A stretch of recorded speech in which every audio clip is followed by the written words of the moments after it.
Cooking is very simple, but the smartest thing is the ingredients. What kind of ingredients are you using? Just a little salt and pepper, and knowing what you're doing will bring out the best. I was born in Caracas, Venezuela, and my background, my father and grandma, they were born in Italy. So I'm first generation. I cook the stuff that my grandma used to cook, my father used to cook, and of course, one or two recipes that you pick up somewhere else out there and you do them yourselves because you know, stuff always changes and it's not always the same. So those are flavors that you taste when you're a kid, and anything that happens when you're young, you will kind of remember forever. So when you become an adult, you kind of think about those flavors, remember, and then you find a way to come up and recreate them again. Well, basically, you know, grandma didn't let anybody get into the kitchen. When she was in there, it was, you know, like a watchdog, okay? I mean, everybody get out of here, nobody touches anything, but definitely, yes. I mean, you were always there because the smell and the scent was all over the house. And the funny part is that you would approach and you want to see, hey, what are you cooking today? And then it was very difficult because you could never understand. She had many processes, you know. She had one pot with water and something was boiling there. And then she had another pot with another stuff, and she had her table completely laid out with other things. And then in the end, she will kind of build it, you know what I'm saying? And that's how you learn. You see that she's into something and you go like, wow, is this like a lab? It was like a mad lab, you know. So final product comes in the table, you taste it, it's awesome, and you go like, oh my God, wow. How did you do this? And she goes like, well, I put a lot of love, you know. And I've been in the kitchen since 8 a.m. in the morning. And at 7 a.m. she was doing the shopping for the day. 8 a.m. she goes straight into the kitchen until noon. And that's, well, every day, that's what we ate. I think it's the most beautiful thing, you know. When you cook for someone, you think about the moment they're going to come up and taste the food, and you want to hear, of course, when you're a child and it's being, you know, the dish is handed to you, and you eat it and you go like, wow, this tastes so good. I love it, Grandma. Thank you. I love it, Mom. And then that's what you want to hear from your child, all right? Like, because when he doesn't want to eat, that becomes a problem to you. And you say, no, I want him to eat. I mean, my child is 7 years old. I got to make sure he loves what I make to him, and I want to give him what he likes. Obviously, he cannot eat chicken nuggets the whole day or every day. And if it was for him, I mean, he doesn't even care. But that's why you switch. You start switching, you start introducing different things. But when you're making it, you're kind of thinking, okay, I don't want to make it too salty. I'm not going to put that much pepper because I don't want it to be very spicy. And then all those little details, those are the things that I call love, you know. It's not just the dish itself, but all the little other things that you do to make it like taste perfect. And then when he tastes it, I want to see that thumbs up, you know. It goes like, hey, I like it, it's good. And that to me is, you know, the reward. And that's love right there. Making that effort to see that kind of smile at the first bite. You ever wonder why Italians are not obese? It's because they eat pasta al dente. They don't cook it all the way through. If you overcook the pasta, then you will digest it different. Your body will absorb it in a different way, and the result will be completely different. You know, you will get all the carbs and they will turn into sugar, and that now makes you obese, right?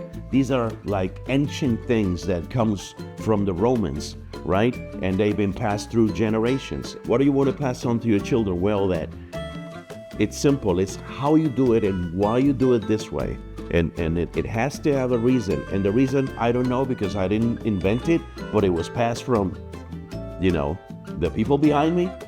And I pass it on to you because that's the way you eat it. Pretty much like they would say, period. Don't ask any more questions. That's the way it's done, and that's the way it's supposed to be. Hello everyone, welcome to Homemade. Gonna be doing something very simple, okay? This is one of the recipes that Grandma used to cook for me, like out of the blue, and I go like, hey Grandma, I'm hungry. And she'll go, wait, what can I make you really quick? You want some pasta al burro? And I will go say, yes, of course. Basic ingredients, okay? We're gonna use butter and pasta. How about that? And of course, there's always a little twist in between, which is going to give it the love that we're looking for. Since this is going to be only for one person, we're going to take here like these 80 grams of pasta, which is gotta be 80 grams. It's not 70, it's not 90, it's 80, which is the perfect portion, all right? When we have water boiling for pasta, you always want to put a little bit of salt, because that's what, you see how it boils back? Kind of crazy. Grab your pasta, and this is going to be just about 8 minutes, because pasta is eaten al dente. The thing about pasta al dente, it has to do with digestion. Your system just doesn't digest the same way when the pasta is not thoroughly cooked. So we set our timers right here, 8 minutes. Just make sure the pasta is down in the water. We're going to cover it so it comes back to boiling again. All right, and voila, here we go. The clock is ticking.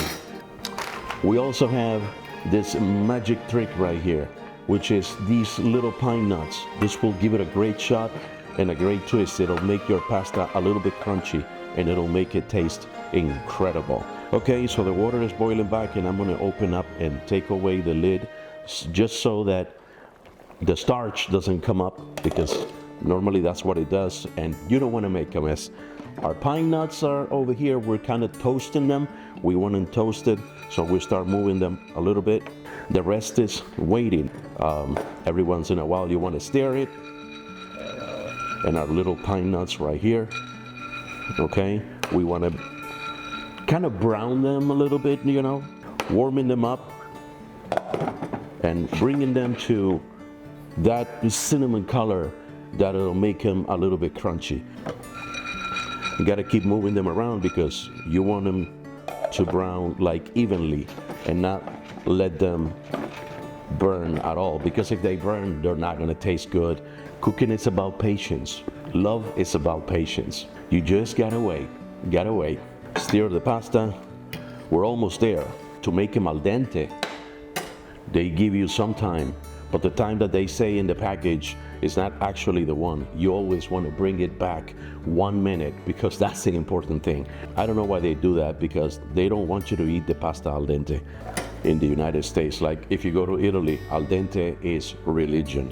And if not al dente the pasta, then the guys say, "Wey, io voglio la pasta al dente." What they're saying is basically, the pasta, you know, it's cooked too much. I want this thing to be almost raw. Okay, once your pine nuts are ready, so we're gonna come over here. We have this little mortar, and we're gonna bring the pine nuts inside the mortar. I'm sorry I'm using my hands, but it's the most practiced way sometimes to do stuff. So what are we gonna do now? We have this right here. We're gonna crush them. This is something that is very simple. We're gonna crush this. When you do the pesto sauce, you use the pine nuts. Today we're using them in the pasta al burro. Okay, so we have it ready right there. If you can look at it, you see they're well crushed. We got 2 minutes to go. We're getting there. So what we're gonna do now is we're gonna get this away from the fire. We're gonna take some of this beautiful butter that we have right here. We're gonna take a big chunk of it. Big chunk of it. And now that we have 1 minute, we're just going to put it in there in this skillet. Just been warm from doing the pine nuts.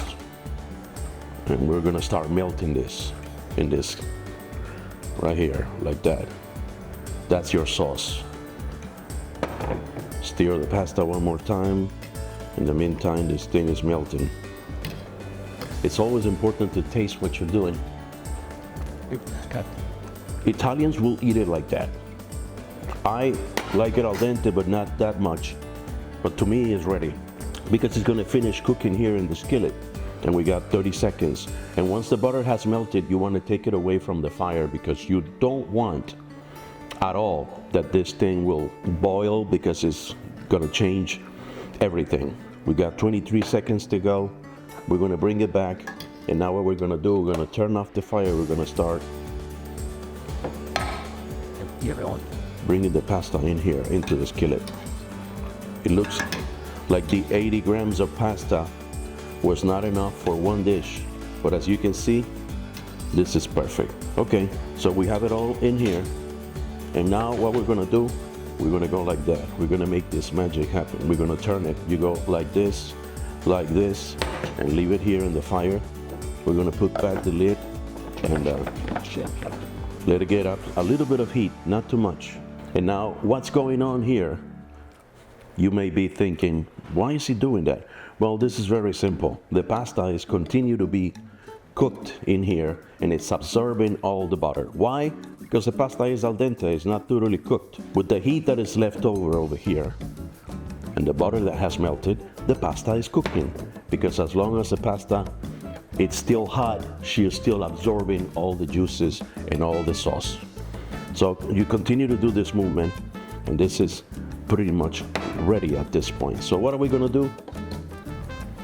We're gonna take our pine nuts, and we're gonna sprinkle this over like this.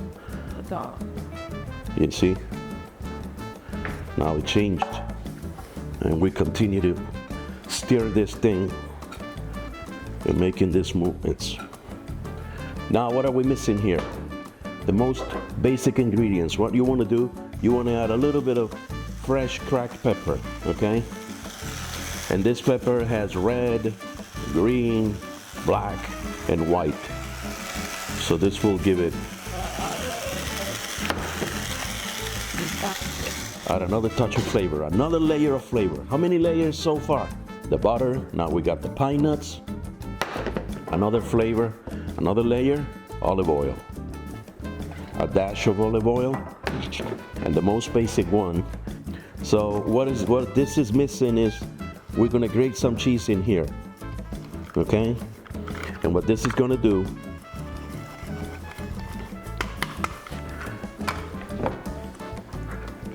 it's gonna create a cream. And that's it, guys. This is ready. And when we serve it, we're gonna do like a twirl like that. And now whatever butter is left over here, we're gonna throw it here on top. This is what Nonna used to make me when she didn't have anything ready available.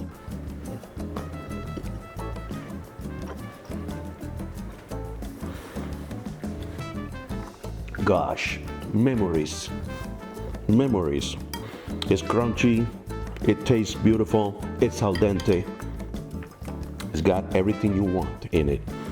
But the most important thing is when you do something, you do it with passion. And if you put some passion on it, it'll translate and turn into love. Passed on like from grandma to me and to you. Thank you.